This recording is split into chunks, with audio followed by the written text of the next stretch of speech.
যে এই জিনিসটা কিনবেন এইটা কিন্তু হবে সর্বোচ্চ দামি। কারণ আপনি আমি যখন শুক্রের হাটে যাই, ফকির হাটে যাই, 50 টাকা কেজি হোক, 60 টাকা কেজি হোক, অথবা 20 টাকাও কেজি হোক, বেগুন কিনি, আলু কিনি, পটল কিনি, এখান থেকে কিনতে গেলেও কিন্তু আমরা বেছে বেছে ভালোটা কিনি না, খারাপটা। ভালোটা যেহেতু আমরাও কিনি, দেখে দেখে কিনি। আল্লাহ রাব্বুল আলামিন মুমিনের জান আর মালটাকে কিনবেন জান্নাতের বিনিময়, কিন্তু সেটা থেকে দেখে কিন্তু আল্লাহ বেছে বেছে ভালোটা কিনবেন। কেমন ভালোটা কিনবেন? আরো এক মাহফিলে বলেছিলাম, আজকেও বলছি, ওই যে ছাত্র আন্দোলন যে ছিল, কোটা সংস্কার আন্দোলন, ওই আন্দোলনে হাজার হাজার ছাত্র ভাইরা আন্দোলন করেছিল, কিন্তু আল্লাহ সকলের জানটা কিনেননি। মুগ্ধর মতো, আবু সাইদের মতো, রায়হানের মতো ভাইদের জানটাকে কিন্তু আল্লাহ রাব্বুল আলামিন কিনেছে। আর ওরা জান্নাতের মেহমান হয়ে কিন্তু তারা দুনিয়ায় গেছে, দুনিয়া ছেড়ে তারা আল্লাহর জান্নাতের মেহমান হয়েছে।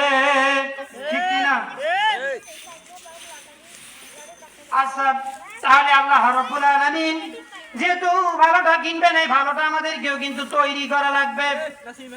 আল্লাহ রাব্বুল আলামিন মুমিনের পরিচয় এইভাবে দিচ্ছেন, ইন্নামাল মুমিনুনা আল্লাযীনা ইযা যুকিরাল্লাহু ওয়াজিলাত কুলুবুহুম ওয়া ইযা তুলিয়াত আলাইহিম আয়াতুহু যাদাতুহুম ঈমানান ওয়া আলা রাব্বিহিম ইয়াতাওয়াক্কালুন। ইন্নামাল মুমিনুনা, নিশ্চয় মুমিন তো হলো তারা, ওই সমস্ত ব্যক্তিরাই তো হলো মুমিন, আল্লাযীনা ইযা যুকিরাল্লাহ, যখন তাদের সামনে আল্লাহর জিকির করা হয়, আল্লাহর নাম উচ্চারণ করা হয়, ওয়াজিলাত কুলুবুহুম, তখন তাদের অন্তরাত্মা কেঁপে কেঁপে ওঠে, তাদের অন্তরাত্মাগুলো আল্লাহর ভয়ে কেঁপে ওঠে।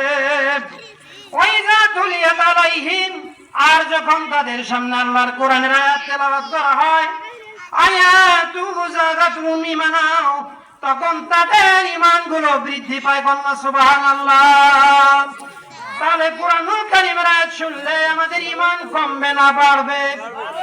যদি বাড়ে বোঝা লাগবে আমরা হলাম মুমিন আল্লাহর ভাষায়।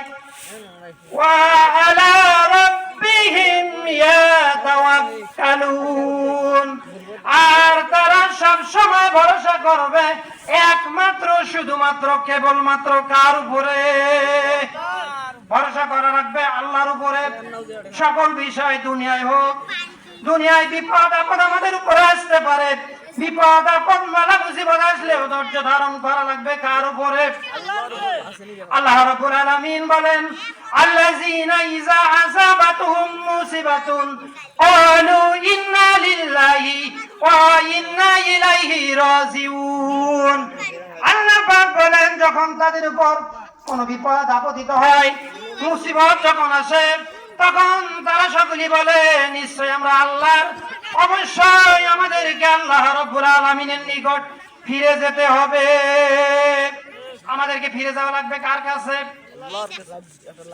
যাই হোক, কথা যদিও একটু ছিল, সময় সংক্ষেপের কারণে বলতে পারলাম না।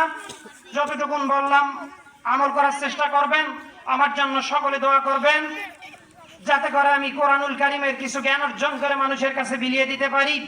এই বলে আমি আমার সংক্ষিপ্ত বক্তব্য শেষ করছি। ওয়া আখিরি দাওয়ানা আলহামদুলিল্লাহি রাব্বিল আলামিন। আসসালামু আলাইকুম ওয়া রাহমাতুল্লাহি ওয়া বারাকাতুহু। হুজুর একটা ইসলামী সঙ্গীত দেন, হুজুর একটা ইসলামী সঙ্গীত দেন, আরে হুজুর সাজ দেন ইসলামী সঙ্গীতের।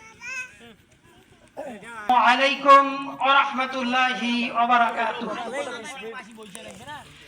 আল্লাহ তুমি দয়াময় করুণা ঘেরাম, আল্লাহ তুমি দয়াময় করুণা ঘেরাম, তব দয়াতে ওঠে চন্দ্র সূর্য, আসমান থেকে নামে বাড়ি দ্বারা।